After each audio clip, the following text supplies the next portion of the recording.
저는 광명시 철산동에 있는 브라운스톤 1단지 30평을 내년 초에 실거주로 입주할 예정이고요. 네. 저희 부모님께서는 서울시 관악구 관악산 휴먼시아 1단지 30평에 자가로 거주 중이신데 네. 내년에 부모님과 함께 철산으로 이동을 생각하고 있습니다. 네.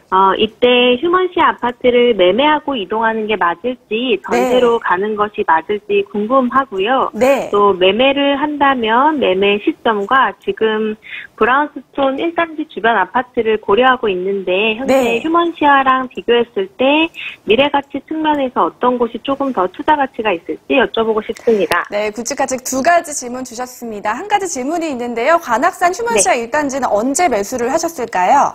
2017년 11월에 매수했어요. 알겠습니다. 궁금증 잘 들었고요. 바로 인사 나눠볼게요. 안녕하세요, 시청자님.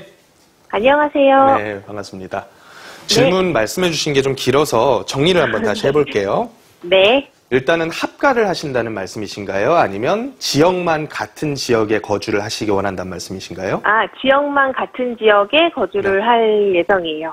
시청자님께서는 이미 광명의 아파트 한 채 가지고 계신 거고, 네. 이제 부모님께서 이사를 다른 집으로 근처로 오신다라는 말씀을 하시는 거죠? 네, 맞아요. 그래서 부모님께서 이사 오시게 될 때 가지고 계셨던 아파트 팔고 올지 전세 주고 올지 그 부분이 궁금하신 맞습니다. 건가요? 네, 네. 첫 번째로요. 지역성을 먼저 한번 말씀을 드려볼게요. 네. 지금 살고 계셔서 누구보다 잘 아실 겁니다. 광명 전체 중에서도 지금 집값이 가장 비싼 지역이 바로 이쪽이죠. 철산역 일대의 신축급 아파트들이 지금은 가장 이제 메인이라고 볼 수가 있겠는데 이쪽 동네들이 사실은 지역으로 봤을 때는 서울 외 지역이지만 뭐 지역번호도 02번 쓰는 서울 연접 지역이잖아요. 네. 그렇다 보니까 서울 가격하고 크게 편차가 벌어지는 경기도 지역은 아니에요. 그렇지만 네네. 이제 사람들의 인식이라는 게 일단은 이름 앞에 이 서울시라는 게 붙으면 가격이 몇십 %는 더 비싸져요. 네. 주거 환경이 한참 떨어지는 서울 지역이더라도 이 서울시라는 이름만 붙으면 가격이 더 비싸요. 이것만 그런 게 아니라 자, 동작대로 하나를 사이에 두고서 서초구라는 이름하고 동작구라는 이름 하나의 차이로 집값 차이가 꽤나 많이 벌어집니다. 네. 또 한강다리 900m 사이를 두고서 압구정동하고 성수동하고 가격 차이가 얼마나 나는지 한번 보세요.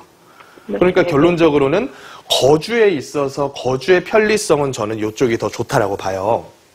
철산 네. 일대가 살아보신 분들은 느끼시겠지만 뭐 교육 환경도 상당히 괜찮고요. 자녀 키우면서 이쪽 철산 로데오 거리 쪽 일대로 해가지고 뭐 상업시설이든 또 7호선 타고 서울 어느 지역이든 왔다 갔다 하기도 편하고요. 주거 환경에 있어서 나쁠 게 하나도 없습니다. 다만 이름 앞에 서울시가 안 붙는다는 딱 한 가지 안 좋은 점이 있어요. 반면에 지금 네. 부모님께서 거주하시는 그 어디라고 말씀하셨죠? 아파트가? 관악산 휴먼시아요. 관악산 휴먼시 하면 저기 그 난곡 사거리에서 남쪽으로 쭉 내려가서 있는 동네죠? 맞습니다. 네. 그렇죠. 거기가 역하고는 거리가 상당히 멀죠. 네. 그리고 교통 편의성이 그렇게 서울에서는 좋다고 볼 수는 또 없고요. 맞아요. 또 주변 지역이 그 휴먼시아 단지 일대에는 아파트 주거지구가 딱 형성이 돼 있는데 조금만 벗어나도 이제 쭉 저밀도 지구가 형성돼 있는 지역이잖아요. 네. 그러니까 서울에서는 중저가 지역 이렇게 분류를 되는 그런 지역이라고 볼 수가 있어요. 네. 그럼에도 불구하고 서울시라는 이름 때문에 어때요? 집값 비교를 해보면? 그쵸. 비슷한 수준이에요. 네. 거의 차이가 많이 안 날 거예요. 네. 그러면 결론적으로 봤을 때는 제가 쭉 말씀드린 지금까지 지역 비교는 장단점을 말씀을 드린 거예요. 각 지역에. 네. 그래서 이 장단점을 다 요약을 했더니 가격은 어떠냐면 비슷하다. 그러면 여건에 따라서 어디를 선택할지는 뭐를 중요하게 생각하는지에 따라서 결정이 나는 건데 크게 편차가 벌어질 아파트로 보이지는 않는다. 이게 종합적인 제 의견이거든요. 그러면 이제 선택 영역으로 한번 들어가 볼게요. 네. 부모님께서 지금 살고 계셨던 집을 정리하시고 광명 네. 일대로 오시게 되면 일단 1차적으로 셋째적으로 조금의 불이익이 생겨요. 지금 살고 계시는 집을 쭉 보유를 하신다고 했을 때는 여기에 대해서 언제 팔아도 양도세 비과세 요건 충족한 상태고요. 네. 그리고 지금 이사 가셨을 때 들어갈 부대적인 비용들이 있죠. 예를 들어서 네. 뭐 중간중간 수수료라던가 아니면 뭐 등기 비용, 취등록세 이런 비용들을 부담하지 않으셔도 된다라고 하는 네. 장점이 하나가 있어요. 네. 그런데 단점은 뭐냐면 이쪽으로 이사를 안 가시고 그냥 쭉 보유하시게 됐을 때는 전세가에 대한 상승 부분을 계속해서 추가 비용 지불을 하셔야 될 가능성이 커요. 맞아요. 네. 그러면 두 가지 비교를 했을 때 두 가구가 이렇게 뭉쳐가지고 사셔야 되는 뭐 교육 문제건 자녀 육아 문제건 네. 어떤 네. 이유가 있다고 했을 때는 저는 단점 감수하고서 팔고 이쪽으로 이사 오시는 게 나쁜 선택으로 보이지는 않는다. 이렇게 정리하면 될 네. 것 같아요.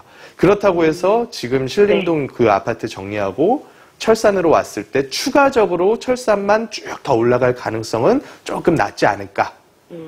비슷한 레벨의 아파트 상태가 쭉 유지된다. 이렇게 저는 보고 있어요. 정리가 좀 되셨나요? 네네. 네, 한번 가족분들끼리 말씀 나누시고 선택하면 될 영역 같습니다. 네, 알겠습니다. 고맙습니다. 네, 고맙습니다.